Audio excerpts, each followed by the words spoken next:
Hey guys, happy Monday morning to you. I want to correct a mistake I made. I meant to tell you that for us to support the U.S., to support Iraq on operating costs of $3 to $4 billion a month, not trillion. So again, I just wanted to apologize and correct that mistake I made.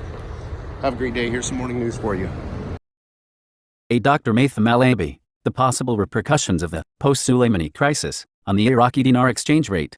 01092020. The Iraqi economy in general will face more pressure in the year 2020 due to the political tensions witnessed by the country and represented by the popular protests in late 2019, which culminated in the killing of Soleimani and the engineer by the Baghdad airport operation at the hands of the American forces early this year 2020, which portends a lot of pressure on the economy Iraqi, mainly burdened by problems of mismanagement, corruption and over-dependence on one resource. It is expected that the Central Bank of Iraq will face significant daily operational pressures in its management of the currency auction in order to continue to maintain the stability of the exchange rate as much as possible and prevent significant fluctuations in it that could lead to instability of the economy and affect the purchasing power of individuals. Researcher reveals the value of external and internal debt to Iraq. 01112020. Yassin Iraq, Baghdad, the president of the independent research group, Munkath Dagger, revealed today, Saturday, the value of external and internal debts on the liability of Iraq, indicating that the total Iraqi debt amounts to $63 billion. Dagger said in a post seen by Yassin Iraq that various numbers are circulated in the media and among specialists about the actual debts of Iraq, and to find out the truth, the independent group used Iraqi official sources to identify these debts, and that the total Iraqi debt is around $63 billion, about 28% of the gross domestic product, distributed as follows. $38 billion of internal debt, $25 billion in external debt, including $10 billion for Paris Club creditors, $6.4 billion are divided between the World Bank and the International Monetary Fund, $3.1 billion Kuwait compensation, $2.7 billion for America, others. He added, there are $41 billion from the days of the previous regime, which are political loans granted to the previous regime from various countries, the most important of which is the Gulf. Iraq has stopped paying it because it was granted outside Security Council resolutions, and whoever wants from creditors to claim it must go to the Paris Club. Most of these can be extinguished politically. Parliamentary finance. The 2020 budget includes the payment of the last payment of Kuwait's debts. January 12, 2020 revealed a member of the Parliamentary Finance Committee Hanan Kadu, today, Sunday, that this year's budget will include the payment of the last payment of debts owed by the Iraqi government to Kuwait, amounting to $2 billion. Kadu said in a radio statement that was followed by Muazzin News that the total amounts of the Iraqi budget for the year 2020 amount to 50 trillion Iraqi dinars, which are distributed between the salaries of the ruling expenditures such as the ration card and the wages of other cases. He explained, the total debt owed by Iraq amounts to $28 billion, indicating that Iraq seeks to delay the payment of its debts to the Gulf countries or go to the Paris Club to reduce them to 40%. An economist answers, what is the money of Iraq to the U.S. Federal Reserve and can Trump take it? Politics 01202020 1400 hours 946 Editor, GF Baghdad Today, Baghdad. The economic expert, Abdul Rahman al-Mashhadani, revealed on Sunday, January 12, 2020 what he described as a fatal strategic mistake committed by the Iraqi Central Bank, which will lead to the seizure of half of the bank's reserves if the United States of America decides to impose sanctions on the country. Al-Mashhadani said in an interview with Baghdad Today that the United States, if it blocks the access of Iraq to the money of the central bank, which is kept in the Federal Reserve Bank in New York, it is an illegal decision. Because the central banks are supposed to be their money protected according to treaties and agreements international, and the Federal Reserve had already made compliance with the treaties granted to independent banks. Quotation mark. He explained, there are two types of banks associations, banks that follow governments and work with the government plan. And this was what the central bank adopted before 2003, as the central bank was affiliated to the office of the Presidency of the Republic or the Ministry of Finance. And after 2003 a decision was issued in Decree 56 of 2004 granting full independence to the bank central, indicating it is assumed that the funds of the central bank are treated separately from the government. Quotation mark.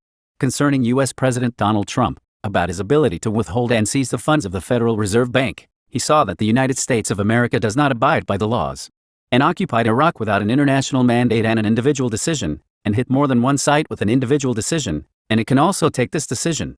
He pointed out the ease of possibility to challenge the United States with the independence of the central bank, especially since the bank lent to the government in 2015, 21 trillion dinars, and is still asking the government about $17 trillion. He explained, the big mistake is not from the Americans, But we put our money in the Federal Reserve when our relationship was good with America, and it was supposed to be distributed to more than one party and more than one bank in Britain, France, and China, stressing that the strategic error that occurred with the central bank is investing half of its reserves in U.S. Treasury bonds at a simple interest rate, which is half of 1%, and we are talking about $37 billion. Half of the reserve. Quotation mark. He continued, the sanctions are supposed to be gradual, as they were imposed on Iran, noting that the mere announcement of the imposition of sanctions will lead to a state of panic among investors and capital. And this is what happened in the first days when the exchange rate rose to $125,000 to $100. He explained, this panic caused the central bank to increase its sales from the dollar from 275 to 365, and now the central bank sells almost 300 million, which means the bank's sales are more than revenues. He continued, if the central bank sales remain like this, we will sell $6.5 billion, while our oil revenues are $7 billion, and the central bank will then be forced to use its reserves to maintain the exchange rate. Al-Mashhadani added, in the event that sanctions are imposed on oil, we will only have the ability to withstand 6 months, because our economy does not allow that. And he added, Iraq differs from Iran, which has adapted to the sanctions since 1997 and relied on itself in the industrial and agricultural sector, while Iraq relies on import. If we cut oil exports, we do not have money. We import the needs of the local market, and this matter is more severe than the siege of the 1990s because the previous blockade had government support in an industrial sector, and that does not exist now. Quotation mark. U.S. President Donald Trump commented, on Friday, January 10, 2020, on the request of the Iraqi parliament to withdraw his country's forces, saying, we created in Iraq one of the most expensive airport installations in the world. If we leave, the Iraqis must pay money for that. Countries like Saudi Arabia and South Korea pay millions of dollars for the deployment of American soldiers there. Quotation mark. And on the way in which the money can be raised from the Iraqis, Trump said in an interview with the American Fox News station, we have a lot of their money. There was $35 billion in an account with the United States. On Sunday, January 5, 2020, the Iraqi Council of Representatives voted on the exit of all foreign and American forces from Iraq, the cancellation of the role of the international coalition, in addition to canceling the security agreement with America by the Iraqi government. A bleak picture of the Iraqi economy in light of any U.S. sanctions. 2 hours ago, senior officials in the Iraqi financial sector presented a bleak picture of the future of the country's economy if U.S. President Donald Trump implemented his threat to impose sanctions on Iraq during a high-level meeting attended by deputies in parliament. According to informed sources, all the possibilities that have been raised are based on the assumption that the Iraqi government will continue to be subject to the Iranian point of view. In light of the burning conflict between Tehran and Washington in the region, and Iraq in particular, stop supplying Iraq with the dollar. The governor of the Central Bank of Iraq, the head of the Financial Supervision Bureau and the undersecretary of the Ministry of Finance, acknowledged during the meeting the possibility of stopping the supply of Iraq with the dollar in the framework of the expected U.S. sanctions, given the full sovereignty of countries over their currency, a development that would lead to a decline in the value of Iraqi dinar in front of foreign currencies. Member of the Finance Committee in the Iraqi Parliament, Majid al-Tamimi, said that the country will face great risks if the United States stops its support in the dollar currency, as it must search for an alternative currency. Noting that most international banks have difficult conditions and restrictions to deal with Iraq as a country, it is unstable and has many problems, and it will be dealt with very cautiously. In addition to converting to other currencies requires changing the commercial behavior of the country. That file. Since the overthrow of the regime of former Iraqi President Saddam Hussein in 2003, imports of Iraqi oil sales are subject to protection that the American president personally supervises and is considered annually. This presidential protection prevents Iraqi creditors from accessing oil money, a measure that has guaranteed the flow of money into Baghdad over the past years. According to al-Tamimi, Iraq owes $28 billion to foreign countries and companies, in addition to $41 billion in debt to the Gulf states dating back to Saddam Hussein's era. In the event that the American protection is lifted from the Iraqi account in the United States that receives oil revenues, creditors will be able to access the funds deposited in it, which implicates Baghdad in complicated problems. Ban on dealing with sumo. Among the possibilities discussed by financial sector officials in Iraq is the United States going towards depriving certain Iraqi parties of carrying out their activities or prohibiting dealing with them by most international companies, especially companies specialized in marketing Iraqi oil. Baghdad fears that the United States will prevent some international companies from dealing with the National Oil Marketing Company, which is known by the acronym SUMO, a measure that was previously tested in the Iranian case, and its effect was fatal in relation to the unilateral economy, which is based on oil only, such as the state of the economy Iraqi Treasury penalties.